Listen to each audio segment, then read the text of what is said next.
किसी ने क्या खूब कहा है कि अंदाजे से ना नापिए किसी इंसान की हस्ती, हमेशा ठहरा हुआ पानी काफ़ी गहरा हुआ करता है। नमस्कार दोस्तों, आप सुन रहे हैं हरीश को। एक छोटी सी कहानी सुनाना चाहता हूँ जो आपको आपके जीवन में काफ़ी बड़ी प्रेरणा देंगी, काफ़ी बड़ी सीख देंगी। एक प्रिंसिपल होता है जो अपने बच्चों को कहानी सुनाते हुए कहता है। वो कहानी में कहता है कि एक बोट होता है, एक जहाज होता है, बड़ा विशाल सा जहाज होता है, समंदर में बीच में जाता है और बीच में जाकर वो जहाज डूबने लगता है।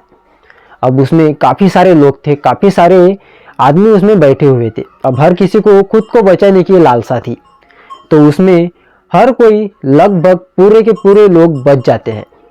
हर कोई अपने लिविंग सूट में बैठकर वहाँ से निकल जाता है। अब अंत में केवल 2 लोग बचते हैं जो कि एक कपल होते हैं, वो पति पत्नी होते हैं। तो उसमें से पति जो होता है पत्नी को जहाज में ही रखकर खुद उस लिविंग बोट में कूदकर वहाँ से निकलने की कोशिश करता है, वहाँ से बच भी जाता है। पर उसकी जो पत्नी है वो जहाज में ही रहती है। उसको उसके पति का गुस्सा नहीं आता, पर वो जो पत्नी है वो जहाज में ही रहती है। वो चीखती है, चिल्लाती है बचाओ, पर उसका पति जो होता है उसे बचाने नहीं जाता। तो वो जो प्रिंसिपल होते हैं अपनी कहानी रोककर, बीच में रोककर सभी बच्चों से पूछते हैं, आप बता सकते हैं ऐसा क्यों? तो उसमें से लगभग बच्चे कहते हैं, हो सकता है उसने कहा हो कि तुम पति के नाम पे कलंक हो, भला बुरा उनके बारे में कहा होगा, क्योंकि उसने अपने खुद के बीवी को बोट में मरने के लिए छोड़ दिया और खुद वहाँ से बच कर निकल गया अपने बच्चों को लेकर।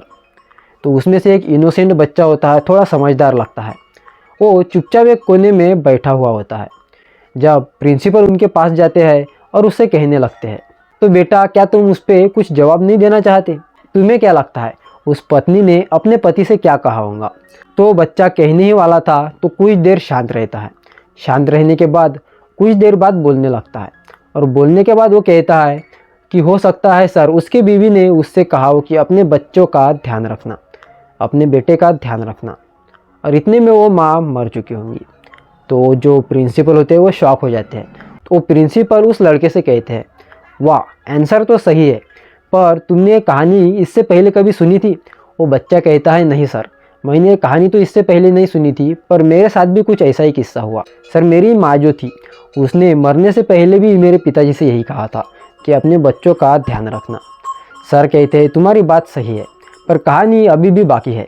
सर आगे उस कहानी में बताते हैं जो उस बच्चे की और उस आदमी की पत्नी थी वो मर जाती है, और उसके बाद काफ़ी सालों बाद उसकी बच्ची जो होती है, लड़की जो होती है, काफ़ी बड़ी हो जाती है, उसकी शादी हो जाती है, और वहीं पर उसके पिता की भी मौत हो जाती है।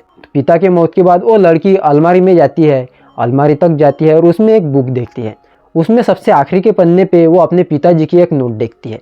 उसमें लिखा था कि ऐसा नहीं कि मैं तुम्हें तुम्हारे अंतिम समय में बचाना नहीं चाहता था, मैं भी उसी समय या तो तुम्हें बचाना चाहता था या तुम्हारे साथ मरना चाहता था, पर मैंने मजबूरीवश ऐसा किया क्योंकि हमारी एक लौती बच्ची थी। उसे बचाना, उसे अपने पैरों पर खड़ा करना मेरा काम था, और तुम्हें भी पता था, मुझे भी पता था, तुम बीमार थी, तुम ज़्यादा दिनों तक जिंदा नहीं रह सकती थी। इसलिए मैंने एक कठोर निर्णय लिया, मैंने तुझे मारकर खुद को बचाया, अपने बच्चे को बचाया, उसे इस काबिल बनाया कि वो अपने पैरों पे खड़ा हो सके। और ये सारी नोट पढ़कर वो लड़की रोने लगती है। वो कहती है कि मैंने मेरे पिता को कितना भला बुरा कहा, मैंने उन्हें कहा कि आपने माँ को छोड़कर मुझे क्यों बचाया, आप खुद को क्यों बचाया, ये बात मेरी गलत थी। दोस्तों ये कहानी हमें एक ही चीज़ सिखाती है, हमेशा दूसरों के सिचुएशन को देख के उसने क्या सोचा, उसकी क्या मंशा है, उसके हिसाब से ही उसे नोट कीजिए। कि हो सके तो किसी और पे कमेंट ना ही करो, अगर करना भी हो तो पूरी जांच पड़ताल कर कर उस पर अपनी कमेंट कसो, पर कमेंट कसने से पहले फिर भी बहुत बार सोचना, निगेटिव कमेंट कभी मत सोचना, क्योंकि लोग हमेशा बुरे नहीं होते, बस बुरी हमें लगती है उसकी आदतें, उसके विचार, उन्होंने जो निर्णय लिए वो, पर वो आपके हिसाब से गलत है। हो सकता है जिसने निर्णय लिया उसके हिसाब से काफ़ी सही है।